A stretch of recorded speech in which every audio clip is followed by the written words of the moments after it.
Well, thank you. My name is Ben Lehmann, and I'm a 2022 to 25 Pappalardo Fellow, and I'm a dark matter physicist. So what does that mean, a dark matter physicist? It probably used to mean someone working on some particular aspect of theoretical cosmology or particle theory. To me, it means something very different, something much broader. The goal of my program is to bring in new tools to bridge the gap between the vast theory landscape of dark matter and the observables, the actual measurable quantities that can actually tell us something about the nature of dark matter physics. And this program, by its nature, draws on a huge variety of other fields of physics. And the implications of learning about dark matter are tremendously broad for our understanding of the universe. So what I want to do is tell you about 3 new tools that are coming up in the next 5 to 10 years that are going to substantially change how we can make progress in understanding dark matter physics. Now, to start with, I want to make the following statement. Dark matter dominates matter in the universe. So we saw beautiful pictures like this from Anna Christina. And if we could actually see the matter that's there, not just the galaxies, we would see a map that looks more like this. There's a tremendous amount of unseen matter that sets the structure of the universe. If we actually divide up the components of the universe, we have about 5% of the energy density in the universe is accounting for you and me and trees and birds and everything we see. There's this chunk over here, which is dark energy, which won't enter much into this talk, but ask me about it later. And then there's the dark matter. This is the mysterious additional matter whose constituent remains unknown. But we actually know quite a bit about dark matter. Let me explain what I mean. Over the last 50 years or so, we have learned that dark matter is cold, it's non-relativistic, the particles are slow. It's dark, or really more properly, it's invisible. It doesn't emit or scatter light. It is also ghostly, it passes through itself and through us. It is matter. It behaves like matter in the cosmological context. We know exactly how much there is. It is clustered. It forms clumps on different length scales, and it sets the structure of the universe in a hierarchical fashion. It's stable. Whatever the constituent of dark matter is, if it is unstable, if it does decay, it does so with an extremely long lifetime. And finally, I'm going to say that dark matter is essential. And what I mean by that is that without dark matter, we wouldn't be here. We are sitting here in a galaxy that is here because there was a clump of dark matter here in the first place, to draw in the gas, to seed the star formation, to let this galaxy form. Without dark matter, our galaxy wouldn't be here, and we wouldn't be here to ask the question. So now, what I want to say from this is something that might strike you as a little controversial. You hear people talking about the need to search for dark matter, the need to find dark matter. Actually, we have already discovered dark matter. We have ample evidence through its gravitational interactions that it's there, and we know quite a bit about it already. This is not a controversial statement. The evidence for dark matter is overwhelming. So given this, what is the actual nature of the dark matter problem? What do we really want to know? Well, there are many things we don't know. We know that dark matter exists. We don't know what kind of object it is, whether it's elementary or composite or black holes or something other exotic. We don't know what non-gravitational interactions it might have, either with us or with itself. We would like to understand better its role in cosmological history, especially at very early times. And we would like to understand how it fits into our broader picture of fundamental physics. What other puzzles in physics are related to dark matter? For the purposes of this talk, I want to condense this down to 3 big questions. First, does dark matter interact with us? Second, what is the structure of dark particle physics? What are the symmetries and fundamental structures that exist among dark sector particles? And third, how do we study dark matter with gravity alone, preparing for the worst case, that we don't have any other portal? So I want to answer these 3 questions, or sketch a path towards answering them. But first I want to project them onto a plane here, a parameter space, so that we can organize our thinking. Here, on the horizontal axis is the dark matter mass. On the vertical axis is the strength of interactions. We know a few things about how those questions map into this plane. We know that dark matter can't be lighter than a certain value, just set by the sizes of galaxies. We know that it can't be heavier than a certain value, even if it is made of something exotic like black holes. We know that the interactions must be no weaker than gravity. But that leaves us with many, many orders of magnitude in both directions in this plane. And we have spent much of the last 40 or 50 years on a quest to discover dark matter right there, under this one lamppost, that was selected for us by the weak scale. There were incredibly good reasons, and there remain incredibly good reasons, to search for dark matter at the weak scale. This has been and continues to be a tremendously successful program. But in the spirit of successful scientific programs, let's learn from what we haven't found. We had high hopes of finding dark matter already with the experiments that have searched for dark matter at the weak scale. Given what we have already ruled out, it's time to move to a broader perspective. And my goal is to rapidly explore a large portion of the rest of this parameter space, moving away from that one lamppost. I want to turn that into a big floodlight. So, I want to tell you about 3 ways, with 3 new tools, using 3 different aspects of physics, that I'm doing that. And I'm going to do these in order. I'm going to give you a brief cartoon picture of how each of these 3 new tools is shaping our understanding of dark matter in the next few years. So let's start with quantum sensors. Here, the question that I want to answer is, does dark matter interact with us? And if so, how? And the natural way to do that is to look for dark matter interacting with us in the laboratory. You can construct a detector, wait for a dark matter particle to come through the detector, hope that it scatters in the detector and makes some excitation that you can measure. How do we bring this from dark matter searches at the weak scale to other portions of the parameter space? Well, laboratory experiments are at a very interesting frontier at the moment. For weak scale searches, for heavy dark matter, we can think about the dark matter and we can think about the particles in the detector as billiard balls. We can really think classically about how they scatter. But if we want to think, for example, about lighter dark matter, now the quantum mechanical character of a detector becomes important. And this is why a quantum sensor is necessary to look for light dark matter. In fact, because light dark matter is sensitive to the whole wave function in a material, that actually gives us a whole new set of opportunities to look for light dark matter using clever tricks. In particular, we can detect light or dark matter using collective excitations in materials. So here, I'm going to think not about dark matter scattering with particles, but rather dark matter interacting with quasi-particles. So let me say a few words about what I mean by that and how it works. Ordinarily, one thinks about dark matter particles scattering with ordinary particles, depositing some energy in a detector, let's say. What is a particle, really? It's some quantized elementary excitation.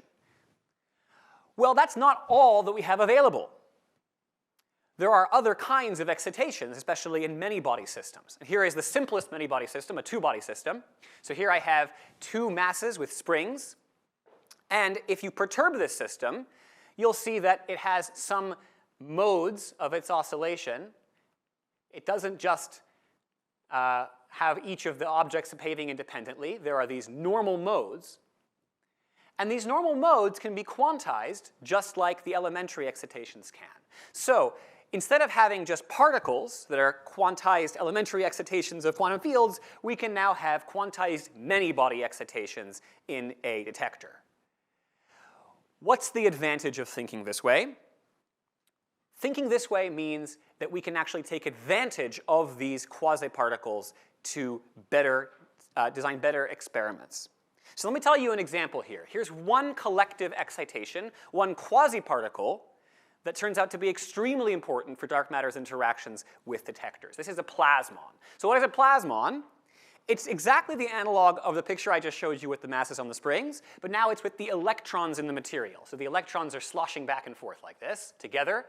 That oscillation, that collective excitation can be quantized. That's a plasmon.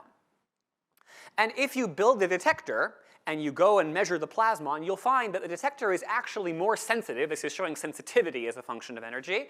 It's actually very, very sensitive sharply where that plasmon is. The real power, though, is that these excitations are controllable.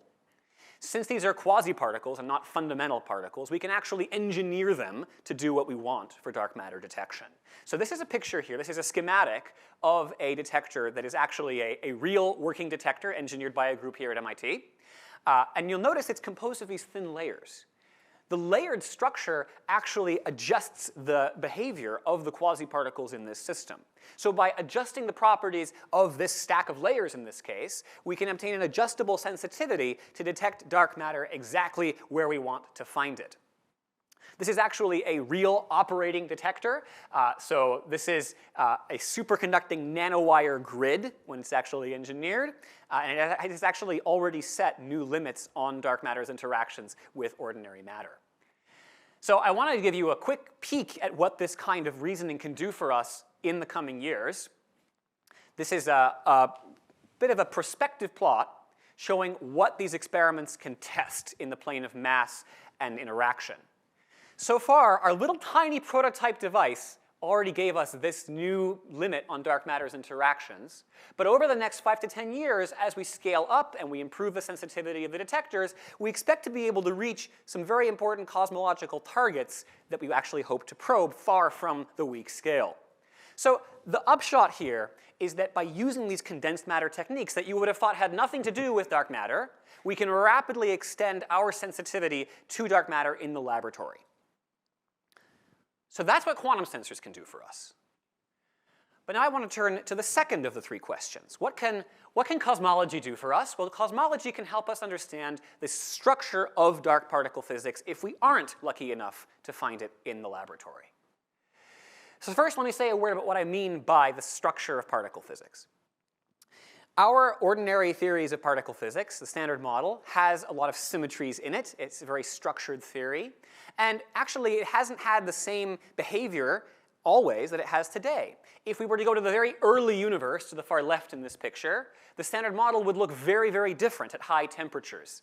We would see that there are transitions happening between now and then. The universe looks very different now.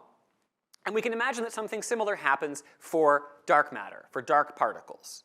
So are there symmetries, are there structures in the dark sector that influence how dark matter behaves at those very early times, at those high temperatures?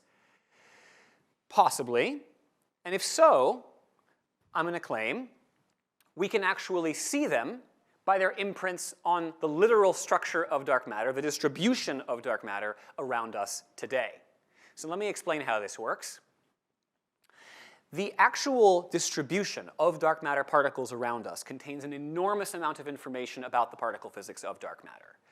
We can actually write down different models that predict different kinds of clumpiness on different length scales around us. There's actually a quantitative way of phrasing this, which I'll introduce. We can write down the matter-power spectrum, which is just saying how clumpy is the universe, is the distribution of matter as a function of length scale, as a function of separation. So just to give you some intuition for how this works, this line over here, this would mean that matter remains very clumpy as we go to small length scales to the right on this plot. This curve, for example, this would mean that as you go to, thank you, Siri, as you go to smaller and smaller length scales, matter actually becomes less clumpy. It becomes smooth. So what's interesting is that you can actually take advantage of the connections between particle physics and this power spectrum to reveal some structure of the dark sector. Let me explain how this can work. So first, let's think about our standard model, our ordinary cosmology. What happens between now and the early universe? Quite a bit. We're used to thinking about the standard model of particle physics as this very simple amalgamation of however many particles, right, and a few forces that they interact with. Actually, though, there's a lot of hidden structure here. If you were to just look at the simplest thing, just look at the scattering of electrons and positrons, you can see there's a tremendous amount of structure as a function of energy. And that's telling you about the underlying structures of the standard model that are maybe not so obvious from the simpler cartoon that I showed you. Over time, in cosmology, this gives rise to incredibly time-dependent behavior. If you just plot here the number of different particle types that are abundant in the universe, in the plasma, as a function of time, it goes through a number of transitions. Those transitions can actually be quite violent. They're actually dramatic transitions. Should we expect anything different for the dark sector?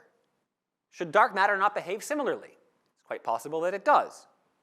And if it does, if there are resonant interactions between dark matter particles, if there are long-range interactions and bound states that change how dark matter interacts with itself, if there are phase transitions in the dark sector, what's remarkable about this is that we can actually now compute how this gets imprinted on the matter power spectrum, on the distribution of matter.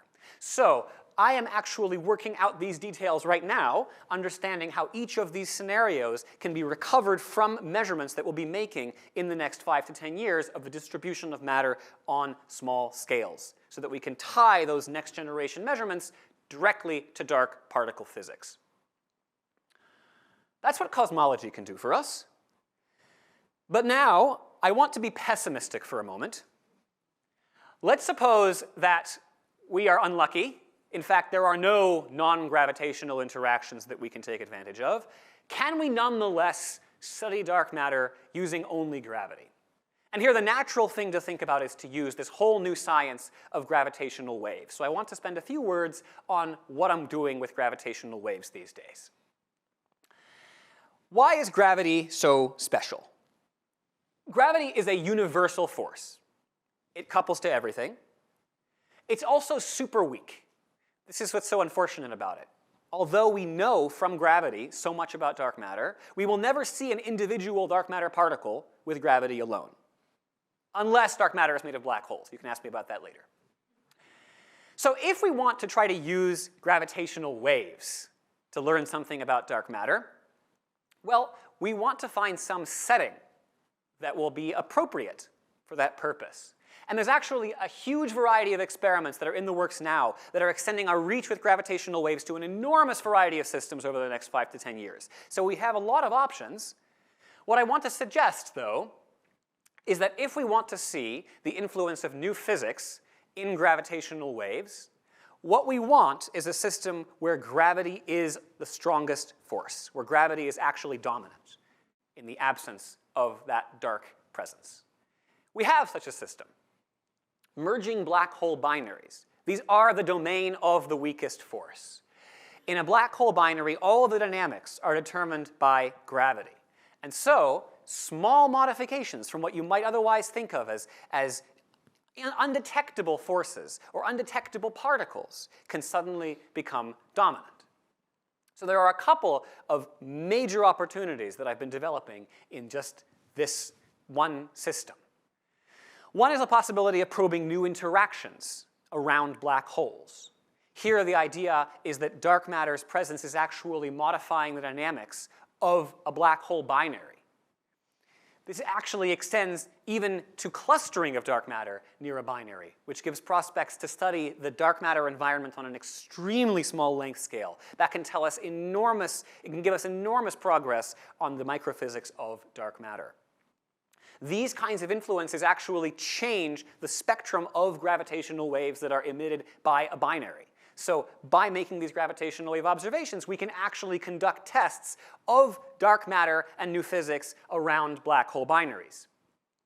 And one of the things that I'm most excited about right now is the opportunity to actually study black holes as particle factories. In many of these theories, there are actually an abundance of very, very light species or massless species. And black holes can actually produce these under certain circumstances, again, modifying the gravitational waves that we receive from them. So given those opportunities, I'm actually confident that in the next few years, we'll have something to say about new physics and dark matter, even if we have only gravity to work with. So I want to say a few words about the way forward for the next few years, to sum things up. And I want to first address any pessimists in the room, people who might say, are we ever going to learn anything about dark matter? Well, I would point to the fact that we already know a lot about dark matter. We have used only gravity so far for the last 40 or 50 years, and we have learned a tremendous amount about the behavior of dark matter, even if we can't write down the Lagrangian and understand the microscopic particle physics. What we need is a set of new tools to answer those big remaining questions. And these are 3 tools that I've just told you about: quantum sensors that can test how dark matter interacts with us, cosmological observables that can test the structure of dark matter particle physics independent of us, and gravitational waves that can, in principle, probe dark matter even in the absence of any non-gravitational portal. So the point of this program is to construct broad, ground-up lessons about dark matter physics, even if we can't say exactly what the particle physics looks like. I want to end with some thanks.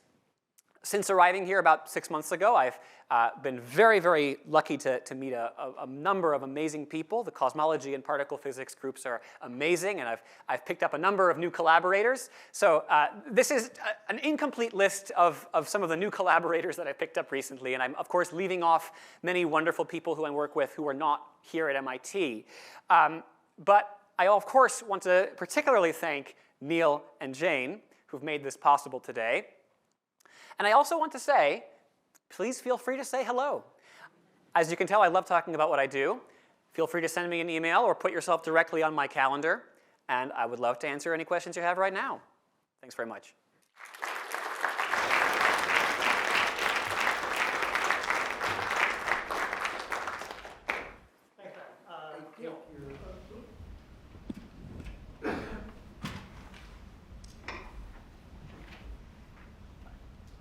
Many people have obviously observed it's been a difficult time to figure out what dark matter is made out of.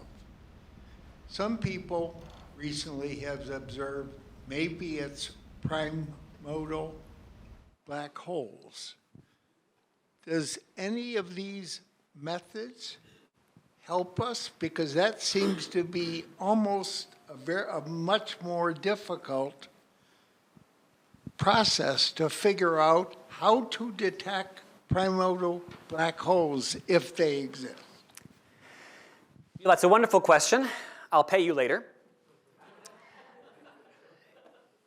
Each of these can be used to probe primordial black holes. Now, of course, I've had to leave off a lot of what you can do with these new tools, but primordial black holes are absolutely one cornerstone of this broad parameter space of dark matter that we need to search through now. So let me say a couple of words about the status of looking for primordial black holes, because it's been quite a while that people have been thinking about this possibility. Right now, there are stringent constraints on some of the scenarios that people used to like. In particular, there are strong constraints on primordial black holes that are extremely light and would evaporate away. There are stringent constraints on primordial black holes that are very heavy and so would accrete and contribute to all the effects that Anna Christina was telling us about. There is one range of masses right now that is still open, that is, in which it is possible that dark matter is entirely composed of primordial black holes. This is for black holes of around asteroid mass. So what can we do with these tools to close that gap? Well, I'll speak to 2 things. I'll speak to 3 things. So first of all, on the cosmological side, often in forming primordial black holes, the models that one invokes to form a primordial black hole has other cosmological consequences.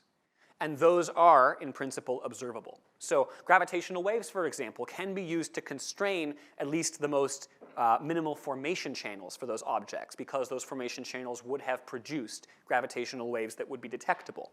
Of course, in some mass ranges, it's possible to detect mergers of primordial black holes themselves, which is something that I've worked on in the past. Now, gravitational waves are probably not going to tell us about these asteroid mass black holes. There, we need to be a little bit more clever. And so right now, I am working with a number of other people to come up with new ideas to exactly probe that mass range. So I'll tell you a couple of ideas. I'm thinking now with Professor Dave Kaiser, who's in the audience with us, about how to detect small black holes that would pass through the Earth and that might leave traces geologically. I'm thinking with a group at the University of Oklahoma about how small black holes might slightly change the orbits of binaries and thus be detectable.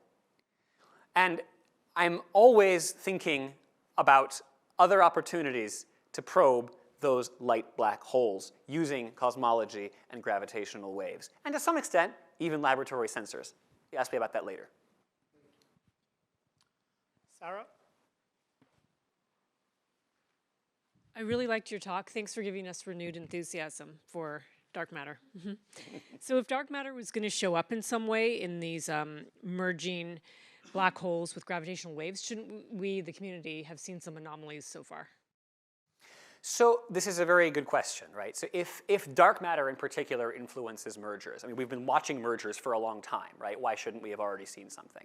In principle, we could have, but the mergers that we have been seeing thus far are not the class of mergers where I would expect this to matter.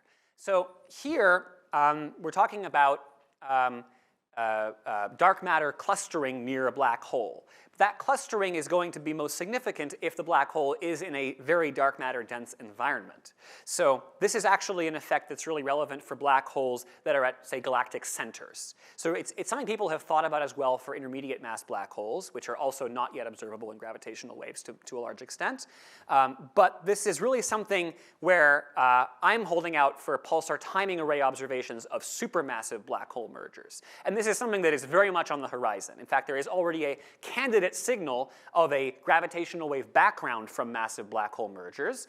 It is not yet sufficiently well measured to be able to make any statements about either new interactions or the presence of a dense dark matter background. But in principle, that is something that over the next 5 years or so is going to be refined to that extent.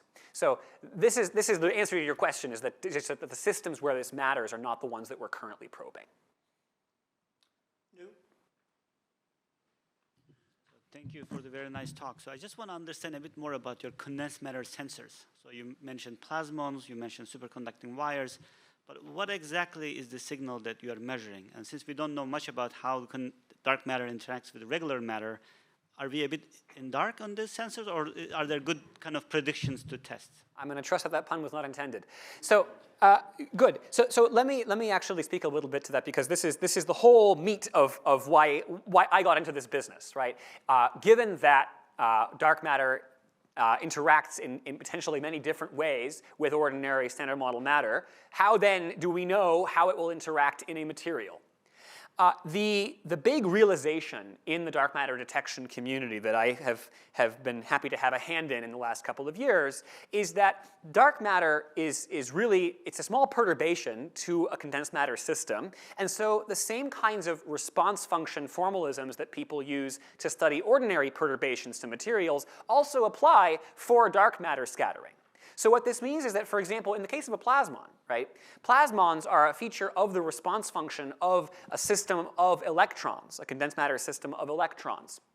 That is something that you can compute not knowing anything about dark matter. And then if you ask, how does dark matter actually interact with that plasmon, it turns out to be extremely simple, with the right conceptual framework, to answer that question just knowing how it interacts with an individual single electron.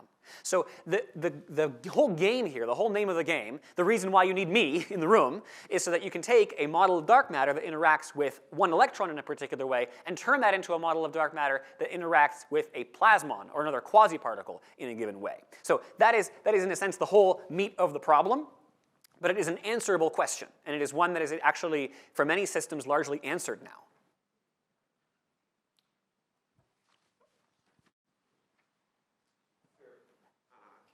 Thank you for such a stimulating talk. My question was, what are the astrophysical origins or progenitors of these primordial black holes, or like where are they coming from? Are they coming from like dying more massive stars, or like how are you forming these asteroid things in the very early universe and Good. such? So Good. So I look should for basically with the big telescopes. Yes, I should have given some more context to my response to the question about primordial black holes, but Neil seemed so excited I didn't want to delay. So primordial black holes, in principle, can have many different origins. When I say a primordial black hole as a dark matter candidate, all I really mean is a black hole that didn't come from baryons, that didn't come from stellar evolution. And the reason it can't come from stellar evolution, well, there are a few reasons. One is just the abundance of dark matter in comparison to ordinary matter. But maybe the more urgent problem is we know that dark matter was around at very, very early times, before star formation would have taken place. So how would you have gotten black holes there at those early times if they were formed from stars? So given that we have to form something early, there are a number of ways still to do it. Actually, so the simplest way, the way that has been on people's minds for, at this point, about 60 years, is that you have, at very early times, at the end of inflation, large perturbations at very, very small scale. So you have large fluctuations in the density field that are very, very compact and that collapse directly to make black holes. And we have some local experts on that here at MIT who actually have just been working on some of the ins and outs of that process. But that is maybe the simplest way of making primordial black holes. There are, however, a number of other ways depending on how much new physics you want to think about. You can have black holes forming, for example, from dark matter. You can have dark matter with a dissipative interaction that forms basically the equivalent of a dark matter star that collapses into a black hole. You can have other high-density phenomena at early times can give you black holes. So the interesting thing you ask is about asteroid mass black holes, right? So what's interesting about an asteroid mass black hole is, as you know, this would never form from a star because an asteroid is much lighter than a star. So if you're going to make an asteroid mass black hole, you need one of these beyond standard model, beyond our typical picture formation mechanisms. If you see any one of these asteroid mass black holes, if you catch one, you know you have discovered new physics. There's no way to make it otherwise. Hopefully that goes some way to answering the question. Okay, thanks very much. We have to move on, so let's thank Ben again.